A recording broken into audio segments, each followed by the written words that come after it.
Dear colleagues, we are still discussing the project management techniques and we are talking about the critical path method. So the critical path method, once again, requires us to draw the arrow network. Then we shall be able to determine the array start, array finish, let start, let finish for each activity, and determine the total float for each activity. The total float means let start minus array start, and then we will be able to determine the critical path. That is the path that has critical activities whose total float is 0 each. Then the total duration will be, of course, adding up the duration of all the activities along the critical path. So these are the activities, the predecessors, and then the duration. So let's just look at a simple arrow network. So you see we have a start, and on that start, we are talking about A and B. So once we finish A, we can do C. And once we finish A and B, we can do D. Once we finish D, we can do E. And once we finish C and E, we can do F. And once we are done with F, once we are done with E, okay, we can go to, so G is the final activity, and then that means from G and F, we can have finishing point. So right away, let's look at the arrow, the activity on node. Please try it with activity on arrow and you'll still get the same answers. So the activity on arrow, we are saying if this is A, then you are going to put the array start, array finish, let start, let finish. And this A has 7 days to finish. So that's what we are meaning, and then you put your arrow there. So let's put, we are starting with A and B, so this is starting from 0, this is also starting from 0.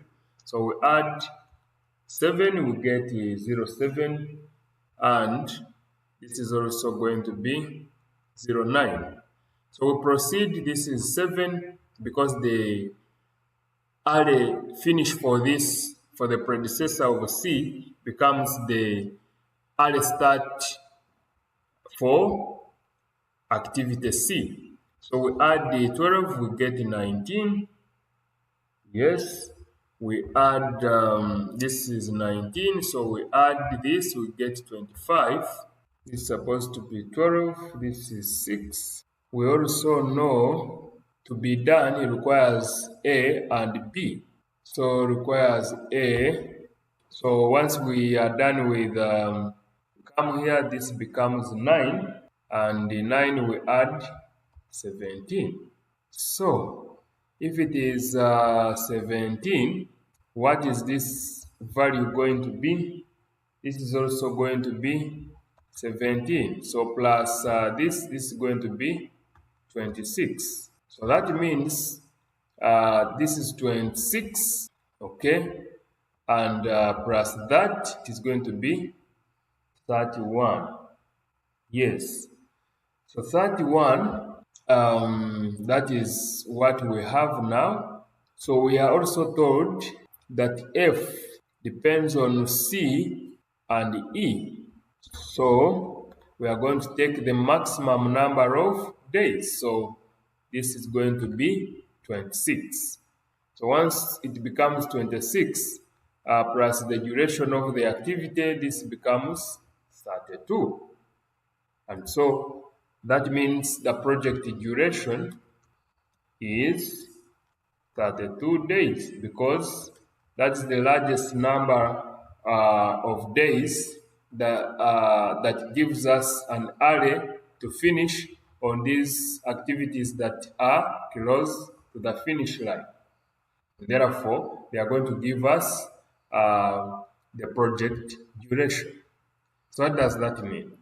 Now, this is going to be 32 because the project has an array finish time of 32.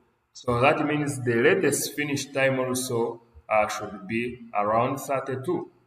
So 32, we are going to subtract this 5, and this is going to be 27. It's going to be 27, therefore, minus that 9.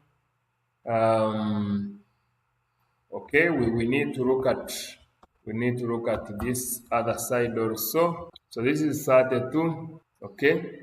And 32, once we remove this, it becomes 26. So we are going to take the minimum. So this is going to be 26, and this is going to be 17. Yes. So if this becomes 17, this is also going to be 17 minus that, it becomes 9. And this is going to be what? This is 26. 26, okay, minus 12. This is going to give us 14. So this is 14. But now A gives rise to D and C. So which of these is going to give us the minimum? So 14 and 9, the minimum is 9. So on A, the latest finish time should be 9 days, so that we have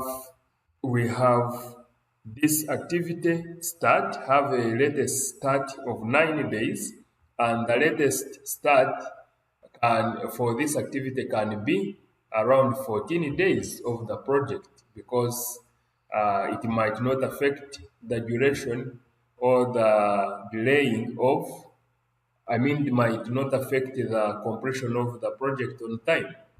And therefore, this is going to be 2. 7 minus 9 minus 7 will get 2. So this one is 9. So this is 0. So let's just indicate the areas where the earliest finish time and latest finish time are the same. So this is going to be this, that, and that. So even if I want, I can just come here. I go to B, I put a 0. I go to D, I put a 0. I go to E, I put a 0. Then I go to F, I put a 0. So that means even if I calculate the rest, just calculate the rest. So for A, I can just get this minus that, and this becomes 2.